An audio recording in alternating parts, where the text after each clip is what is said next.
নমস্কার, আমি সাধনা। আজকের বানাবো সাবুর পোলাও। সাবুর পোলাওটা আমরা নিরামিষভাবেই বানাবো। আপনারা উপোস করেও এই সাবুর পোলাওটা বানিয়ে খেতে পারবেন। প্রথমেই সাবুটাকে আমি 3-4 ঘন্টার জন্য ভিজিয়ে রেখেছিলাম। ধুয়ে আর অল্প একটু জল দিয়ে ভিজিয়ে রেখে দিয়েছিলাম। এদিকে আলু, গাজর, লঙ্কা সব আমি কুচিয়ে নিয়েছি আর নিয়েছি কিছুটা বাদাম। গ্যাসে কড়া বসিয়ে দিয়েছি, দিয়ে আমি অল্প করে তেল দিয়ে দিয়েছি। তেলের মধ্যে আমি সামান্য অল্প একটু লবণ দিয়ে দেবো, দিয়ে বাদামগুলোকে আমি ভেজে নেব।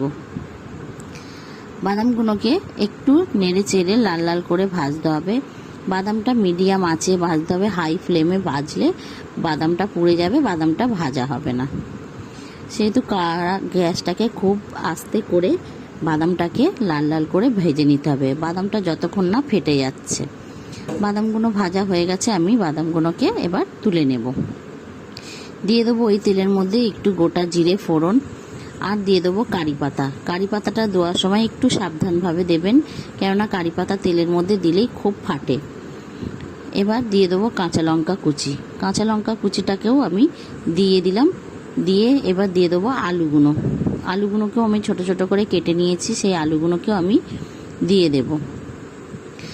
আলুগুলোকেও আমি নেড়ে চেড়ে লাল লাল করে ভেজে নেব যতক্ষণ না কিছুটা গলে যাচ্ছে।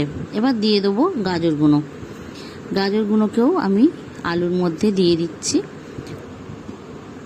আলুর মধ্যে দিয়ে ভালো করে আলুর সঙ্গে নেড়ে চেড়ে গাজরটাকেও আমি গলিয়ে নেব।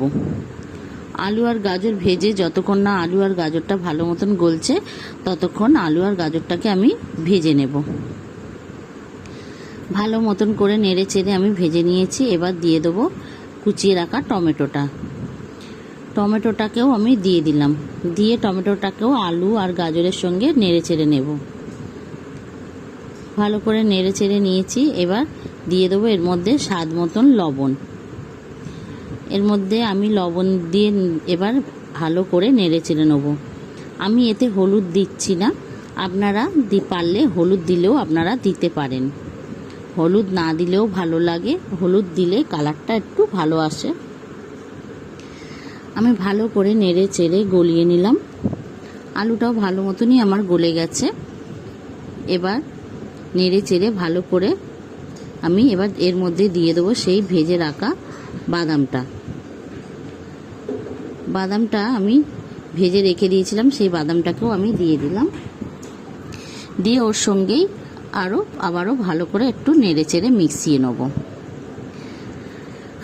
বাদামটা দিয়ে মিশিয়ে নিয়েছি।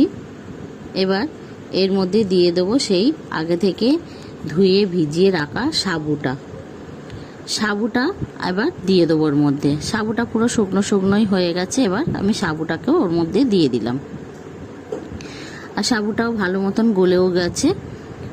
এবার সাবুটাকে দিয়েও আলু গাজরের সঙ্গে আমি সাবুটাকেও ভালো করে মিশিয়ে নেব।